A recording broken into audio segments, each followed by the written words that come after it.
पाकिस्तान के अंदर जो है उस स्टूडेंट के पेपर राजमाता एकेडमिक इंस्टीट्यूशन के थोड़े ज़्यादा थे, तकरीबन 10-12 के करीब पेपर थे।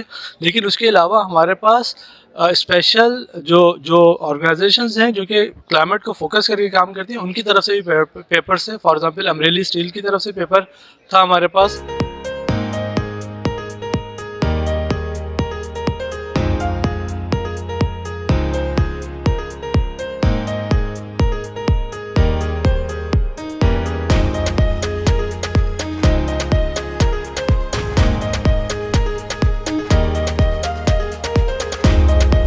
इमरान साहब, थैंक यू वेरी मच, आपने हमें टाइम दिया। आज यहाँ पे क्लाइमेट टेक के नाम से कॉन्फ्रेंस हो रही है, क्या इसका मोटिव है, क्यों ये रखी है आपने? जी, बहुत शुक्रिया। असल में इस कॉन्फ्रेंस का टारगेट ये है, हम पिछले कुछ अरसे में बहुत सारी टेक्नोलॉजीज़ रिसेंट ऐसी डेवलप हुई हैं जिनके इस्तेमाल करके क्लाइमेट से रिलेटेड जो प्रॉब्लम्स हैं वो उनसे निपटा जा सकता है।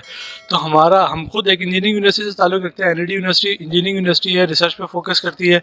तो हम ये समझते हैं कि हम इन टेक्नोलॉजीज़ को मार्केट में लेके आएँ, लोगों को ओरिएंट करें कि ऐसी टेक्नोलॉजीज़ अवेलेबल हैं जिसको हम इस्तेमाल करें, उससे हम क्लाइमेट पैरामीटर्स की मॉनिटरिंग कर सकें, उनको कंट्रोल करने के तरीके देख सकें।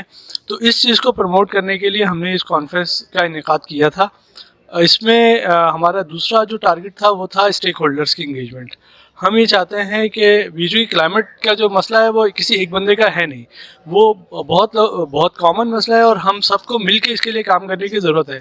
तो इस कॉन्फ्रेंस में दूसरा टारगेट हमने अचीव ऐसे किया कि हमने मुख्तलिफ ऑर्गेनाइजेशन से लोगों को इनवाइट किया, यहाँ पे मुख्तलिफ पैनल डिस्कशंस इसमें अरेंज किए, कीनोट्स अरेंज की, ताकि वो आपस में कोलैबोरेट कर सकें और हम सब मिल बांट के कुछ ऐसे सॉल्यूशंस बना सकेंगे जो हमारे जो माहौलियाती जो मसाइल हैं उनसे निपटा जा सके। तो इसमें जो पेपर्स पढ़े गए उसमें ज़्यादातर स्टूडेंट्स ने पढ़े या इंडस्ट्रियलिस्ट ने पढ़े, क्या उसका रेशो था और किस किस्म के पेपर्स?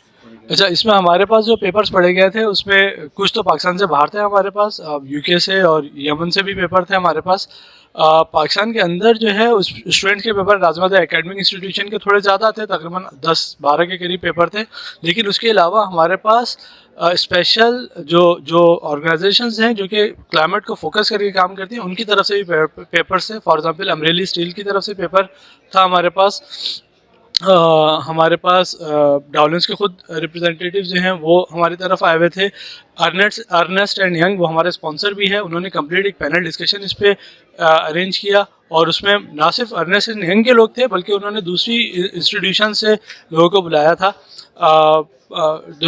जो क्लाइमेट एक्शन कमेटी, जो कराची क्लाइमेट एक्शन कमेटी है, उनके रिप्रेजेंटेटिव ने अभी आके यहाँ पे प्रेजेंट किया। तो कोशिश हमने की है कि जितने रेलिवेंट स्टेक होल्डर्स हैं वो यहाँ पे आ सके। आमतौर पे इंडस्ट्री की जो है एकेडेमिया के साथ कोई ख़ास कोलैबोरेट नहीं करती। मैं यहाँ पे देख रहा हूँ कि आपके स्पॉन्सर्स भी हैं और आपने बताया कि यहाँ पे पेपर्स भी काफ़ी सारी इंडस्ट्री ने पढ़ा। तो ये कैसे आप लोगों ने इंडस्ट्री को कैसे इतना इंगेज किया है आप लोगों के डिपार्टमेंट में? असल में इसमें खैर हमने थोड़ा इंटरेक्ट करने की कोशिश की, लेकिन सच्ची बात है कि अब आहिस्ता आहिस्ता इंडस्ट्रीज़ भी क्लाइमेट को फोकस कर रही हैं। पाकिस्तान में ये रुझान इंडस्ट्री की तरफ से पहले के मुकाबले में बढ़ा है और वो भी क्लाइमेट से रिलेटेड जो मसाइल हैं उसको बहुत सीरियसली ले रही हैं। तो हम खुश हैं इस बात पे कि इंडस्ट्रीज़ ने हमारी कॉल पे रिस्पॉन्ड किया और इस कॉन्फ्रेंस को सपोर्ट किया। Thank you very much sir.